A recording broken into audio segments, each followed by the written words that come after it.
TM7 భక్తి ప్రేక్షకులకు మరి నమస్సుమాంజలి.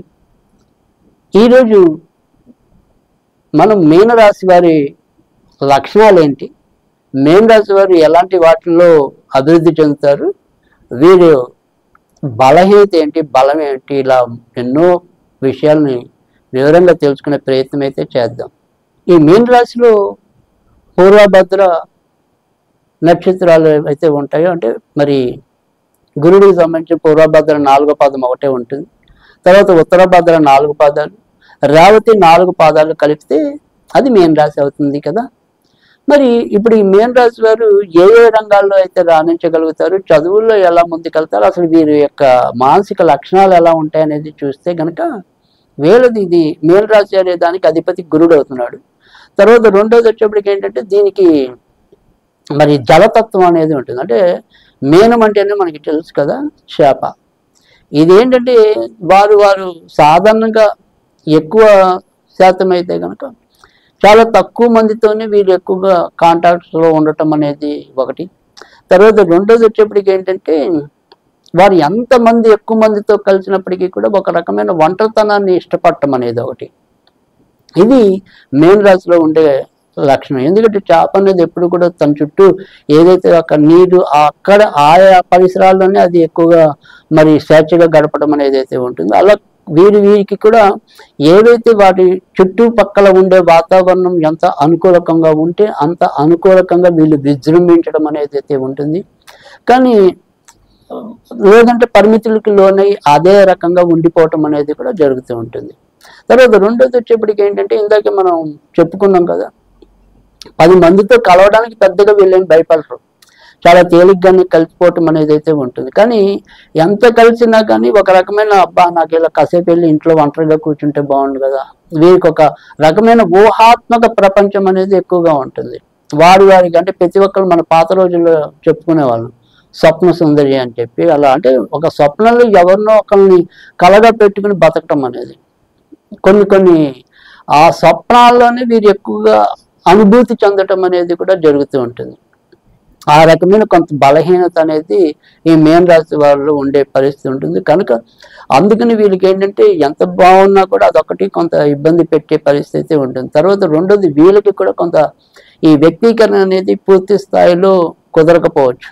అంటే వీరు నిజానికి ఏంటంటే ఎందులో పడేసినా కానీ ఆ యొక్క విద్యని చాలా తొందరగానే అందుకునే పరిస్థితి అయితే ఉంటుంది. కానీ దానికి సంబంధించినంత వ్యక్తీకరణ లేకపోవచ్చు. అంటే వాళ్ళకి ఏదైనా సరే ఒక సంస్థలో పనిచేసినప్పుడు వీళ్ళు ఇలా చేస్తే బాగుంటుంది కదా, ఈ క్రియేటివిటీ అనేది మీనరాశిలో ఎక్కువగా కనబడుతుంది. కానీ ఆ క్రియేటివిటీకి తగ్గినంత వ్యక్తీకరణ వాళ్ళ అవతల వాళ్ళు వీళ్ళు కొంతవరకు గమనించి కొంత భుజం తట్టి ప్రోత్సహిస్తేనే వీళ్ళు తొందరగా బయటపడటం అనేది అయితే ఉంటుంది. లేదంటే లోపలే వాళ్ళ ఆలోచనలు అయితే ఉంటాయి, కానీ దానికి తగినంత వ్యక్తీకరణ బయట ఉండకపోవచ్చు. అదొక బలహీనత. దానివల్ల ఈ 2 రకాల బలహీనతల వల్లే వీరి జీవితంలో చాలా పెద్ద స్థాయికి వెళ్ళవలసి ఉన్నా కానీ ఒక్కోసారి అక్కడ ఆగిపోతూ ఉండటం అనేది కూడా జరుగుతూ ఉంటుంది. తర్వాత వీరు కనుక వ్యాపార రంగంలోకి రావటం అనేది అంత శ్రేయస్కరం కాదు. వ్యాపారంలోకి వచ్చినప్పుడు కొంతవరకు ఒడిదుడుకులు, అంటే ఒక్కోసారి ఉన్నట్టుండి హై పిచ్లోకి వెళ్ళిపోవటం, మళ్ళీ కిందకి దిగిపోవటం, మళ్ళీ ఎక్కటం, మళ్ళీ దిగటం, ఇలా వైకుంఠ పాలిలాగా కొంత సాగే పరిస్థితి అయితే కనుక మీనరాశిలో ఎక్కువగా ఉండటం అనేది కూడా కనిపిస్తూ ఉంటుంది. ఇక మీనరాశిలో చదువులు వాటిలోకి వచ్చినట్టయితే కనుక మొదట మనం ఏదైనా కానీ పూర్వభద్ర 1 పాదం ఉంది. పూర్వభద్ర 4వ పాదం మహా అయితే 4 ఏళ్ళు వేసుకుంటే తర్వాత వచ్చే ఇంచుమించు 19 ఏళ్ళు అంతా కూడా మనకి శని మహాదశ ఉంటుంది.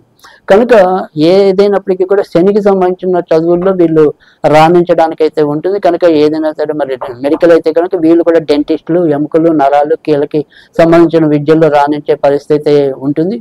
తర్వాత మరి సాధారణ విద్యల్లోకి వచ్చేప్పటికైతే కనుక వీరు శని అంటే మరి టెక్నికల్ ప్లానెట్ కాబట్టి ఏదైనా సరే ఇంజనీరింగ్కి సంబంధించిన బోధనలు తీసుకోవటం. అయితే ఇంజనీరింగ్తో ఆగిపోకుండా తర్వాత వచ్చే సంపాదన అంతా కూడా మరి బుధుడి యొక్క దశలో ఉండటం అనేది అయితే ఉంటుంది. కనుక ఖచ్చితంగా MBA కానీ వీళ్ళు కూడా MS కానీ అలాంటివి ఏదైనా సరే చేసి దానికంటే కొనసాగింపుగా వీళ్ళు కూడా ఎంతో కొంత తప్పకుండా చదవాల్సిన పరిస్థితి అయితే కనుక మరి ఏదైతే మరి ఆ పూర్వభద్ర నక్షత్రం వారికి అయితే ఉంటుంది. ఇక తర్వాత వచ్చేప్పటికి ఉత్తరాభద్ర నక్షత్రం వారికి వారు పుట్టడమే శనిమా దశలో పుడతారు కాబట్టి మొదట్లో కొంతవరకు విద్యాపరంగా ఇబ్బందులు ఎదుర్కోవచ్చు. బాగా తెలివైన వాళ్ళు అయితే తప్ప కొంత అవరోధాలు పడటం అనేది, బాల్యంలో సరిగ్గా విద్య సాగకపోవటం అనేది, తర్వాత దేహం కూడా ఒకసారి ఉన్నట్టు ఒకసారి లేకపోవటం, అంటే బాగా కొంతమంది పుడితే అతి సన్నగా పుట్టడం, లేదా మొదటే పుట్టే వాళ్ళు ఊపకాయంగా పుట్టడం, ఇలా రెండు రకాల తద్విరుద్ధమైన భావాలు రెండు కూడా కొంతవరకు ఉత్తరాభద్రలో కనపడటం అనేది అయితే ఉంటుంది. కనుక ముఖ్యంగా మరి శనికి సంబంధించింది కాబట్టి ఒక్కోసారి బాల్యంలో అనారోగ్యాలు ఇలాంటివి ఎదుర్కోవటం. కనుక ఉత్తరాభద్ర నక్షత్రం వారు మాత్రమే మొదట చదువుల్లో కొంత ఏదైనా ప్రతికూలత ఎదుర్కోవాలి. మిగతా అంతా కూడా బాగానే సవ్యంగానే సాగిపోయే పరిస్థితి ఉంటుంది. ఇక రేవతి నక్షత్రం ఏదైతే ఉంటుందో, రేవతి నక్షత్రం వారికి మరి మొదట్లో మంచి బుధ మార్గదర్శ ఉన్నప్పటికీ కూడా మధ్య వయసుకి వచ్చేప్పటికి, అంటే చదువుకి మధ్యలోకి వచ్చేప్పటికీ అక్కడ మనకి కేతు మార్గదర్శ రావుతూ ఉంటాం. కనుక ఏదైతే బుధుడు మరి 2 పాదం, అంటే 1-2 పాదాల వారికన్నా కూడా మరి 3-4 పాదాల్లో జన్మించిన వాళ్ళకి వెంటనే అటు కేతు మార్గదర్శ అనేది వచ్చేస్తుంది కాబట్టి చదువుల్లో వారికి అక్కడ కొంతవరకు ఇబ్బంది పడటం అనేది అయితే ఉంటుంది. పెద్ద చదువులప్పుడు మాత్రం ఖచ్చితంగా మరి శుక్రుడికి సంబంధించిన దశ ఉంటుంది కాబట్టి మెడికల్ వైపు వెళ్తేనే ఎక్కువగా ఉపయోగం ఉంటుంది. మరి ఇంజనీరింగ్లోకి వస్తే కనుక వీరు కూడా ఎలక్ట్రానిక్ అండ్ కమ్యూనికేషన్ సంబంధించినవి పనికొస్తాయి. ఇది కాకుండా మరి ఏదైనా స్వతంత్ర వృత్తులకు సంబంధించిన చదువులన్నీ కూడా వీళ్ళకి ఎక్కువగా ఉపయోగపడటం అనేది అయితే ఉంటుంది. అంటే ఇటు చిత్రలేఖనం అనుకోండి, వెబ్ డిజైనింగ్ అనుకోండి, తర్వాత మరి సినీ రంగం అనుకోండి, ఏదైనా సరే కళలకు సంబంధించిన, తర్వాత ఏదైనా ఒక ప్రత్యేకతకి సంబంధించినవి ఏదైనా సరే చదువులు, వెబ్ ఇంటీరియర్ డెకరేషన్ అంటాం. సో ఇలాంటి వాటికి సంబంధించిన ఏదైనా సరే స్వతంత్ర వృత్తులు ఏవైతే ఉంటాయో వాటికి సంబంధించిన చదువులు కూడా రేవతి నక్షత్రం వారికి అయితే కనుక బాగా ఉపయుక్తంగా ఉంటాయని కూడా మనం చెప్పుకోవచ్చు. అయితే ఇక్కడ రేవతి నక్షత్రం మిగతా మనకి ఏదైతే పూర్వభద్ర, ఉత్తరభద్ర ఈ 2 వివాహం విషయాల్లో పెద్దగా ఇబ్బందులు పడకపోవచ్చు, కానీ రేవతి నక్షత్రం వారు ఒక్కోసారి మరి ఏదైనా సరే రహస్య ప్రవర్తన కలిగి ఉండడానికి కానీ, తర్వాత పెళ్ళయ్యాక కూడా ఒక్కోసారి ఏదైనా తప్పటడుగులు వేయడానికి, ఇలాంటి వాటికి కొంతవరకు రేవతి నక్షత్రం వారికి ఒక్కోసారి ఆ అవకాశం మిగతా 2 నక్షత్రాలతో పోలిస్తే ఎక్కువ ఉంటుంది. కానీ ఇక విడిగా పెళ్లి పరంగా అయితే పెద్దగా ఇబ్బందులు పడే అవకాశాలు లేవు. ఎందుకంటే ఇద్దరికి కూడా మనకి ఒకరికేమో మనకి బుధ మార్గదర్శ వస్తుంది, సుఖపడవచ్చు, ఇంకొకరికి శుక్ర మార్గదర్శ వస్తుంది, సుఖపడవచ్చు. ఇక ఏదైతే మొదట ఈ పూర్వభద్ర ఉందో వాళ్ళే జీవితంలో కొంతవరకు మధ్య వయసు నుంచి ఎక్కువగా సుఖపడడానికి ఉంటుంది. మిగతా వాళ్ళకి మరి మామూలుగానే సుఖపడే అవకాశాలు అయితే ఎక్కువగా కనిపిస్తున్నాయి. కనుక వైవాహిక పరంగా ఎక్కువగా ఇబ్బందులు అయితే లేవు. ఇంకా సంతాన పరంగా కూడా వీరికి సాధారణంగా చంద్రుడు వీరికి అనుకూల అధిపతే కనుక ఈ సంతాన పరంగా ఇబ్బందులు పడే పరిస్థితి అయితే కనుక పెద్దగా వీరికి ఉండకపోవచ్చు. ఇక వీరు కూడా ఏదైనా సరే వ్యాపారాలు చేయాలి అనుకుంటే కనుక ఖచ్చితంగా మొదటి ఏదైతే వారి యొక్క చదువుకున్న చదువు ఏదైతే ఉంటుందో ఆ చదువునే వీరు వ్యాపారంగా చేసినప్పుడు మరింత లాభకరంగా ఉండటానికైతే అవకాశం ఉంటుంది.